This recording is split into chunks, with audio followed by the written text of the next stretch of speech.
Ranganayaka Sagar project సందర్శించడం జరిగింది. రంగనాయక సాగర్ ప్రాజెక్టులోకి గోదావరి జలాలు గలగలా పారుతా ఉన్నాయి. రాష్ట్ర ముఖ్యమంత్రి రేవంత్ రెడ్డి కాంగ్రెస్ పార్టీ కాళేశ్వరం కూలింది అని గోబల్స్ ప్రచారం చేస్తున్నారు. నేను అడుగుతా ఉన్నా, ఇప్పుడు రంగనాయక సాగర్ కట్ట మీద కూర్చొని మాట్లాడుతూ ఉన్నా, ఈ రంగనాయక సాగర్ లో పారే నీళ్లు ఇవి కాళేశ్వరం ప్రాజెక్టులో అంతర్భాగం కాదా? రంగనాయక సాగర్ అంటే కాళేశ్వరం ప్రాజెక్టులో అంతర్భాగం కాదా? ఇక్కడ నడిచే మోటార్లు కాళేశ్వరం ప్రాజెక్టులో అంతర్భాగం కాదా? కాళేశ్వరం అంటే 3 బ్యారేజీలు, 15 రిజర్వాయర్లు, 19 పంప్ హౌజులు, 21 సబ్స్టేషన్లు, 203 కిలోమీటర్ల టనలు, 1531 కిలోమీటర్ల గ్రావిటీ కెనాలు, 98 కిలోమీటర్ల ప్రెషర్ మెయిన్. ఇదంతా కాళేశ్వరమే కదా. ఎక్కడో ఒక పిల్లర్కు పర్రబెడితే మొత్తం కాళేశ్వరం కూలింది అని ఒక గోబల్స్ ప్రచారం చేసి ఆ రోజు ప్రజలను కన్ఫ్యూజ్ చేసి రాజకీయంగా ఓట్లు పొందాలని అబద్ధాలు మాట్లాడుతున్నారు. ఎవడన్నా కాంగ్రెస్ నాయకుడికి సోయి ఉంటే రండి, పిసిసి అధ్యక్షుడు వస్తాడా, రాష్ట్ర ముఖ్యమంత్రి వస్తాడా, రాండి, మల్లన్న సాగర్ కట్ట మీద నిల్చొని మాట్లాడదాం, రంగనాయక సాగర్ కట్ట మీద నిలబడి మాట్లాడదాం, అనంతగిరి పోషమ్మ తల్లి సాక్షిగా మన అన్నపూర్ణ రిజర్వాయర్ మీద నిలబడి మాట్లాడదాం. లేదు, కొండపోచమ్మ సాక్షిగా కొండపోచమ్మ రిజర్వాయర్ కట్ట మీద నిలబడి మాట్లాడదాం. ఆ పారే నీళ్లు కాళేశ్వరం నీళ్లు, ఆ పారే రిజర్వాయర్ కాళేశ్వరం ప్రాజెక్టులో అంతర్భాగం. కాలువల కింద పండే పంట కాళేశ్వరం నీళ్లతో పండుతున్న పంట. కానీ మీరు ఏదో కూలింది అని ప్రజల్ని కన్ఫ్యూజ్ చేసి ఇక్కడ నంబర్, ఈ ప్రాంత ప్రజల నంబర్. ఎందుకు అంటే వాళ్ళ కండ్ల ముందు రంగనాయక సాగర్ కనబడుతుంది, కండ్ల ముందు గోదావరి నీళ్లు కనబడుతున్నాయి. ఎండాకాలంలో యాసంగి పంట బ్రహ్మాండంగా పంట పండుతుంది. సో ఇక్కడ రేవంత్ రెడ్డి ఎవరు నమ్ముతలేడు. ఈ ప్రాంతంలో ఎందుకు నమ్మరు అంటే వాళ్ళకు పంట పండుతున్నది, కండ్ల ముంగట నీళ్లు కనబడుతున్నాయి కనుక ఇక్కడ ఎవరు నమ్మడు. కానీ ఇతర జిల్లాలకు తెలియని వాళ్ళకి ఏమనిపిస్తుంది, నిజంగానే కూలిందేమో అని ప్రజలు అనుకుంటున్నారు. ఒక అబద్ధాన్ని 100 సార్లు చెప్తే నిజమైద్ది అన్నట్టు చెప్పి మాట్లాడిందే మాట్లాడుతున్నారు. ఇవాళ మీరు రాండి, మరి ఇవాళ రంగనాయక సాగర్ కట్ట మీద నిలబడి నేను మాట్లాడుతున్నా. ఇది కాళేశ్వరంలో అంతర్భాగం, ఈ మోటార్ కాళేశ్వరంలో అంతర్భాగం. పారే నీళ్లు గోదావరి నీళ్లు, కాళేశ్వరం నీళ్లు. ఈ పిచ్చి తుగ్లక్ మాటలతోని ఏం చేసింది మీరు అసలు చెయ్యశాతగాక? ఇవాళ గోదావరి నదీ పరివాహక ప్రాంతంలో ఇయాలటి కూడా ఇంకా 200 టీఎంసీలు ఖాళీ ఉన్నది రిజర్వాయర్లలో.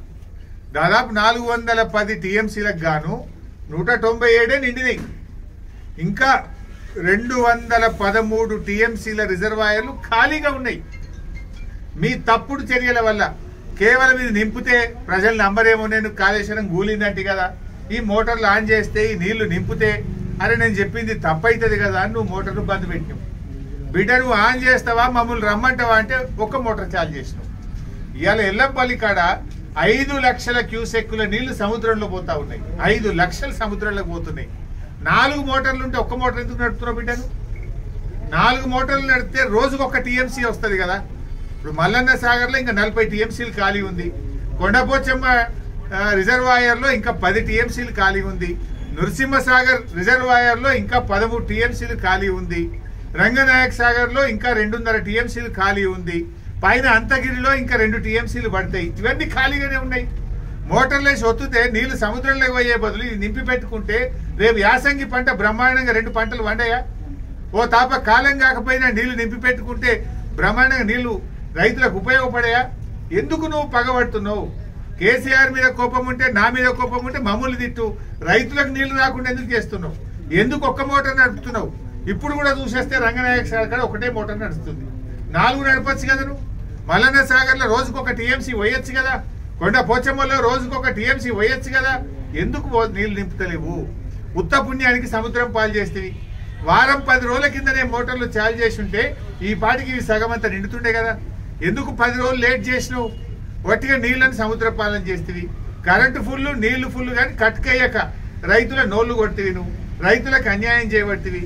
వాస్తవానికి ఒక గిట్లు ఉంటుందనే కేసీఆర్ 2nd టీఎంసీ రోజుకు 1 కాదు 2 తెచ్చిపోస్తా అని 2nd టీఎంసీ పనులు స్టార్ట్ చేసిండు.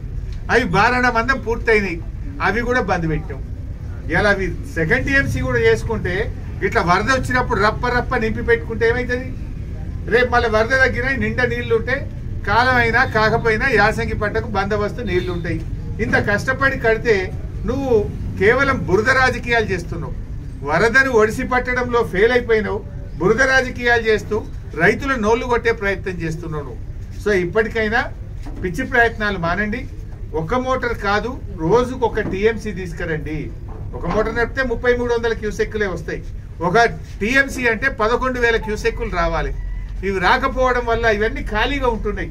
వట్టిగా నీళ్లు సముద్రం పాలవుతున్నాయి. దయచేసి రాజకీయాలు మానండి. అన్నపూర్ణ, రంగనాయక సాగర్, మల్లన్న సాగర్, కొండపోచమ్మ సాగర్ రోజుకు ఒక టీఎంసీ తెచ్చే అవకాశం ఉంది. రోజుకు ఒక టీఎంసీ తేయండి. 4 మోటార్లు నడపండి, రిజర్వాయర్లు నింపండి, రైతులను కాపాడండి. రేపు హైదరాబాద్ కూడా నీళ్లు తీసుకుపోతా అంటున్నావు రేవంత్ రెడ్డి. నిన్న కూడా ఎక్కడో మాట్లాడండి రేవంత్ రెడ్డి. నిన్న ఇవాళ ఏం మాట్లాడిండు? నేను హైదరాబాద్ కు మూసీకి ఇవాళనే మాట్లాడు. ఏమంటుండు? మూసీకి గోదావరి నీళ్ళు వేస్తా, మూసీ మొత్తం సుందరీకరిస్తా అన్నాడు. యాడికెళ్ళి తీసుకుపోతావు? మల్లన్న సార్కెళ్ళే కదా, అది కాళేశ్వరం నుంచే కదా. మరి కూలింది కాళేశ్వరం అంటే మరి హైదరాబాద్ నీళ్ళు ఎక్కడికెళ్ళిపోతాయి? అంటే కాళేశ్వరం కూలలే, బందోబస్తున్నది. నీ మైండ్ దొబ్బింది. నీ మైండ్ ఖరాబ్ అయ్యి కేవలం కేసీఆర్ నో బీఆర్ఎస్ తిట్టడం కోసం నువ్వు కాళేశ్వరం కూలిందని అబద్ధం ఆడుతున్నావు. మరి ఇప్పుడు మల్లన్న సాగర్కి వెళ్ళి 6,000 కోట్లు ఖర్చు పెట్టి హైదరాబాద్ కు నీళ్లు తీసుకుపోతున్నావు. మరి కాళేశ్వరం కూలితే 6,000 కోట్లు ఎందుకు ఖర్చు పెడుతున్నావు? 6,000 కోట్లతో నీళ్లు ఎట్లా తీసుకుపోతానికి పైసలు ఖర్చు పెడుతున్నావు? అంటే కాళేశ్వరం బందోబస్తే ఉన్నది. మల్లన్న సాగర్ మీద 5 జిల్లాలకు మంచినీళ్ళు వస్తున్నాయి. హైదరాబాద్ దగ్గరికి కూడా మంచినీళ్ళు వస్తున్నాయి మల్లన్న సాగర్ తో. ఇవాళ ప్రజలందరూ సిద్దిపేట పట్టణం కానీ, సిరిసిల్ల కానీ, సిద్దిపేట కానీ, అటు యాదాద్రి కానీ, అటు మేడ్చల్ కానీ అన్ని జిల్లాలకు, అన్ని ఊర్లకు కూడా ఇవాళ మల్లన్న సాగర్ నీళ్లే బారుతా ఉన్నాయి, గోదావరి నీళ్లే బారుతా ఉన్నాయి. ఇప్పటికైనా చిల్లర రాజకీయాలు మాను. మల్లన్న సాగర్ కు నిండా నింపు. రోజుకు ఒక టీఎంసీ వచ్చే విధంగా అన్ని మోటార్లు నడపాలని ప్రభుత్వాన్ని డిమాండ్ చేస్తుంది.